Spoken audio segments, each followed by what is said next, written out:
Rockstar just dropped the full list of exclusive vehicles coming with GTA 6's Ultimate Edition and the Vintage Vice City pre-order pack. Cheetah, Dominator, Squalo. Cool names, but means nothing if you don't know what you're actually looking at or what these things tell you about the game. Every exclusive vehicle, what it's based on in real life, and what each one actually says about how Leonida is built as a world. Let's go. Start with the free one, the car everyone gets just for pre-ordering. The 1955 Vapid Stanier.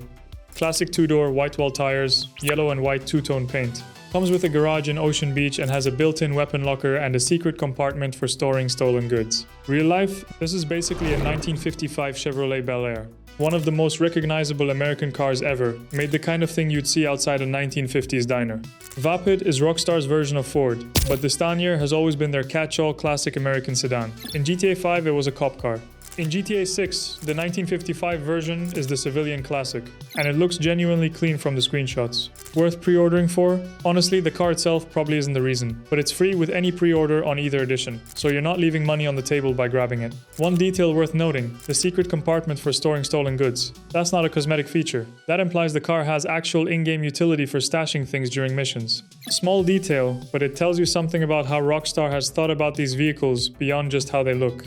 Now the one everyone's talking about, the headline car of the whole Ultimate Edition. The 1995 Grotti Cheetah. Grotti is Rockstar's version of Ferrari, and the Cheetah has been in GTA games going all the way back to the original Vice City in 2002. The real-life car this is based on has actually been a point of debate online. A lot of people said Ferrari F355, but based on the official screenshots and Rockstar's own description, calling it an ode to shore drive, this is almost certainly closer to the Ferrari Testarossa. Wide rear, flat roof, the classic 80S into 90S Italian supercar shape. The Cheetah in the original 2002 Vice City was always the Testarossa stand-in, and this version is deliberately bringing that back. Rockstar's description says it becomes available in the later stages of the story, so you're not getting it from day one. It unlocks as you progress through the campaign. That's an interesting design choice. It means the Ultimate Edition vehicles aren't just handed to you, they're woven into the story as rewards.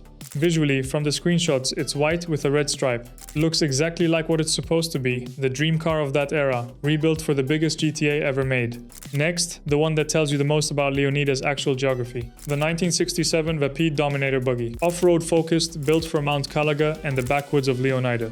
Comes with the Paradise Garage and Watson Bay weapon locker included, plus a secure place to deposit stolen goods. Vapid Dominator in GTA has always been based on the Ford Mustang. The 1967 Mustang is one of the most iconic muscle cars ever built, but the buggy variant means Rockstar has taken that base and turned it into a proper off-road build, lifted suspension, off-road tires, the kind of thing you'd see in a Baja racing setup rather than a drag strip. There's a crew in the game called the Mud Club, referenced specifically in Dominator buggy screenshots, who are obsessed with trucks and off-road racing. The buggy is your ticket into that world. And here's the detail that stood out to me in the screenshots. Mud deformation. Grime building up naturally on the bumper, dust on the tires and doors. Mud splatter on the windshield that leaves dirty marks when you use the wipers. That level of detail for a vehicle that most players probably won't spend their whole game in. It tells you something about how obsessive Rockstar has been with the finer things. Dinka Enduro motorcycle and Crest kayak. These two come as a pair at Jason's safe house. The Dinka Enduro Army Fatigue colored green military-styled off-road motorcycle. Dinka is Rockstar's Honda. An Enduro is a proper off-road bike, road legal but built for rough terrain. Think Honda CRF or similar. Not a cruiser, not a street bike. Something you'd actually take through the Leonida Keys waterways or up into the Mount Calaga trails. The Crest kayak comes with it, orange. Stored at Jason's safe house. A kayak in GTA, that's new. And this is where it gets interesting. Leonida's geography is full of waterways and channels that a normal boat can't reach, the Keys especially. A kayak gives you access to areas that would otherwise be inaccessible, which suggests Rockstar has actually built those smaller waterways as real explorable spaces rather than just background detail. Both of these are lifestyle additions more than performance vehicles, but they're telling you what Leonida actually looks like, a place where off-road bikes and kayaks make sense alongside supercars and speedboats. Now the most interesting vehicle in the whole package from a world-building standpoint, the Shih Tzu Squalo. Gradient pink and blue paint, docked at Washington Beach, comes with an explosives-laden weapons crate on board. Shih Tzu is Rockstar's Kawasaki, usually associated with fast, aggressive watercraft. The Squalo name has been in GTA games before as a high-speed speedboat. But here's what's new about this one. Rockstar's official description specifically mentions casting in Gambit Bay and reeling in catches of all sorts. There's also scuba gear visible in the screenshots on the same boat. Fishing in GTA for the first time. That single line in the description opens up a whole chain of things. An inventory system that can hold fish, potentially cooking or selling mechanics, underwater exploration with the scuba gear. This isn't just a boat. It's Rockstar signaling that GTA 6 is building proper outdoor activity systems the same way Red Dead Redemption 2 did. And then there are screenshots of Jason and Lucia and the Squalo getting chased by a police boat and a helicopter simultaneously. So it's not just for fishing. It's a proper combat vehicle too, which is why the weapons crate with explosives is built in. A boat that fishes, dives and gets into firefights. One more technically not a separate vehicle but worth covering.